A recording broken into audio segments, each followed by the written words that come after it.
Blessed day to you, all my sports to the bone family. Back at it again with another video. Thank you all for tuning in.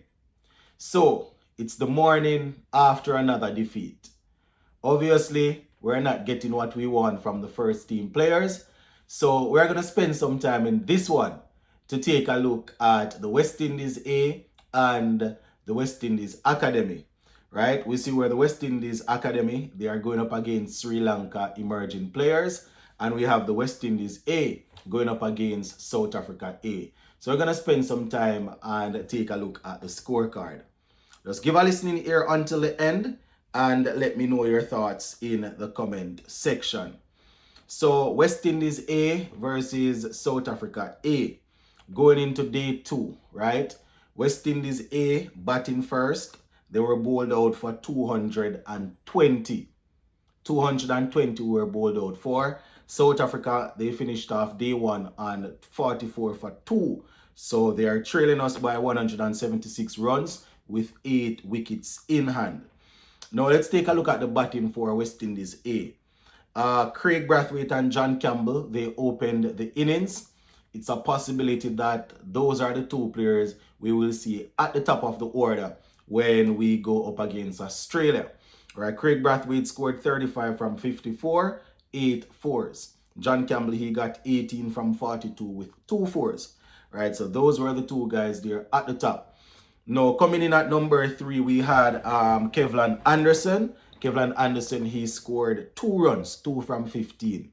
At number 4, another player that might be in contention for a selection, Alec Arthanes, he scored 65 from 94.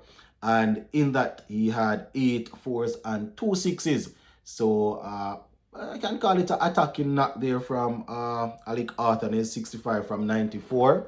Joel Andrew, he came in down the order. He got 17 from 35. Justin Greaves, he was looking good until he got himself run out, right? He scored 57 off 100 balls with 9 fours. Tevin Imlach, he didn't trouble the score. Another player that might be in contention for selection when we go up against Australia. Shamar Joseph didn't trouble the score either. Anderson Phillip made 8 and Joanne Lane made 3. So that is how we got 220, and it took us 68.1 overs to get 220. Now, bowling for South Africa A, let me see the wicket takers. Sealy, he picked up 3 for 52 from his 15 overs, but the pick of the bowlers was Swart. He got 4 for 62 from 18.1. Right, now when it was time for South Africa to chase, they lost, they put together a nice little partnership before they lost the first wicket. They actually got up to 44 before the first man was removed. Right, let me see the wicket takers for West Indies A. Anderson Phillips so far 1 for 20 from his 7. Joanne Lane 1 for 13 from 4. So those are the two wicket takers so far for West Indies. For South Africa, right, they still have Herman at the crease. Jordan Herman, he's there on 18, and Nakiba Peter, he's there yet and he's yet to score. So West Indies A, they are leading by 176 runs.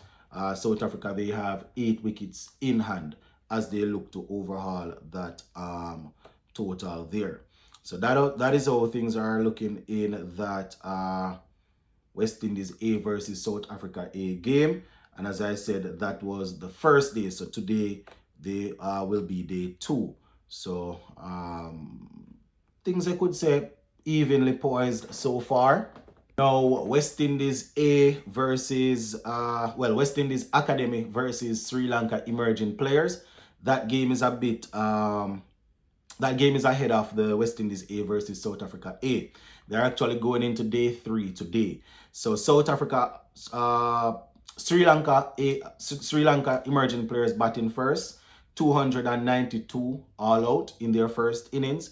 We touched on that, I think it was yesterday. West Indies Academy, they scored 214. So let's just pick it up from West Indies Academy's first innings.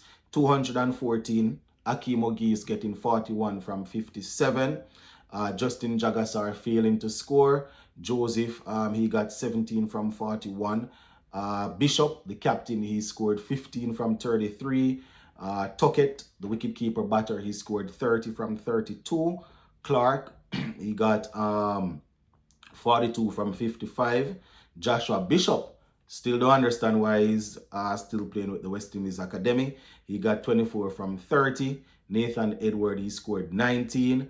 McKenny Clark and Kelvin Pittman, they didn't trouble the score, right? Smith, that's Renico Smith, he was left not out on 8. Now, just to remind you, I mean, we spoke about it yesterday, but because it was this good or that good, let me just remind you, Kelvin Pittman actually picked up 7 wickets in the first innings, right? So that is how we went in our first innings. Batting, 214, chasing 292. Now, Sri Lanka emerging players batting a second time, 141 for 5, going into day 3, 141 for 5. So far, they have at the top of the order, Ransatha. He scored 65 from 98. Shevan Daniel, 50 from 53. So those are the 2 top scorers so far. Bowling for the West Indies Academy, McKenny Clark, he has 6 overs, 33 runs. Renico Smith, he has 6 overs, 37 runs, 1 maiden. Kelvin Pittman, 1 for 30 from 5. So that's 8 in the game so far for him. Joshua Bishop, 2 for 23 from 12 with 2 maidens. And Nathan Edward, he has 2 for 13 from 8. So, you know, those are the guys so far that has done the damage for us, that have done the damage for us. So we definitely look forward to seeing how day 3 will turn out. You know, we are hoping that the guys will be able to go out there and pick up those wickets quickly. Sri Lanka so far, they are leading by 219 with 5 wickets in hand. You know, I don't know if we can get them for 300. You understand? Or a little under 300.